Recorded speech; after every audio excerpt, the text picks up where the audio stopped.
government's troops deployment in the DRC. The soldiers will be withdrawn in phases. Joining us for some reaction is Dean Wingren, who is a defense analyst. Dean, good afternoon to you. Thank you so much for joining us. I mean, quite the news. I don't know if you were expecting something like this and what your initial reaction is just hearing of it. Yes, good afternoon. And for those of us who have been following the issues with what's been happening over the last few months, it hasn't come entirely as a surprise. The summit a few weeks ago of the heads of defense. Mesdames et messieurs, bienvenue sur le Boya Campimpi TV. This is a breaking news. Donc, l'actualité vient de tomber maintenant. Et ça, c'est grave pour le gouvernement de Félix Tshisekedi. L'armée n'existe pas comme nous l'avons toujours dit. Le service de renseignement par terre. Maintenant, sur qui Félix Tshisekedi portait son espoir, le SADC. Rappelez-vous qu'aujourd'hui, il y a eu une rencontre en ligne de toutes les autorités de la SADC. Ils ont discuté la situation sécuritaire de la République démocratique du Congo. Et vous savez quoi? La nouvelle vient de tomber que tous les militaires de la SADC puissent quitter la République démocratique du Congo. Vu la détériorisation des systèmes sécuritaires, vous savez que depuis que les rebelles sont entrés à Goma, la base militaire des Sud-Africains est sous les mains des M23. Ce sont eux qui gèrent les activités des militaires sud-africains. À manger, c'est l'air qu'il est. À manger, ce sont les M23 qui leur donnent. S'ils les refusent, ils dorment affamés. Ceux qui sont malades, leur évacuation pose problème. Donc, la situation est chaotique. Donc, aujourd'hui, le SADC vient de déclarer, vient de décider de leur sortie de l'Afrique du Sud. Est-ce qu'on peut dire, est-ce la fin du régime du président Félix Tshisekedi? Qu'est-ce qui va arriver maintenant au gouvernement de Félix Tshisekedi? La MONUSCO défaillant, le SADC quitte le pays, l'armée congolaise n'existe pas, donc président Félix, en tout cas, est affaibli sérieusement.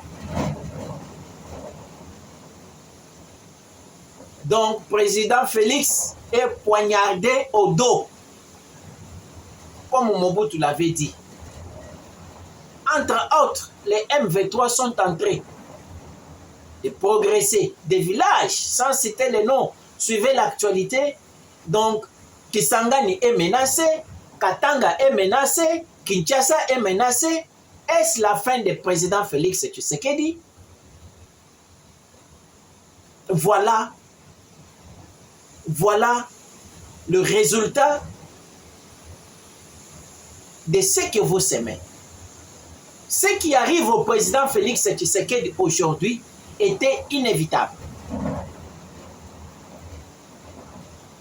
Donc, je vais dire, était évitable. On pouvait éviter ça.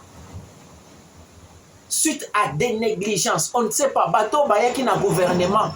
Est-ce que Mitu Nabino et Banda Kosala, est-ce que vous aviez un programme ou bien ce qui vous intéressait était seulement les richesses du Congo, Mbongo, Bozo Mbongo? Est-ce que vous avez géré le pays comme les dirigeants doivent prendre les contrôles? Totikala comment là-bas, gouvernement il est kana mboka na biso. Mais oyo il y a gouvernement Félix. Et ça gouvernement moko je peux dire ezanga kombo. Président Azoken de gauche, ba ministre Bazoken droite, service de renseignement ezokende liboso. Donc mutu na mutu asana nzela na ye. Et vous savez quoi? Si une ville est divisée, cette ville-là ne tiendra pas debout. C'est ce qui arrive au gouvernement de Félix Tshisekedi. Les parlementaires debout, na langage na bango. Augustin Kabouya, na yaye langage. Donc, division totale. Division totale. 7 ans après, la mémoire du gouvernement de Félix Tshisekedi est sur le point d'être effacée parce que les pressions sont en train de monter.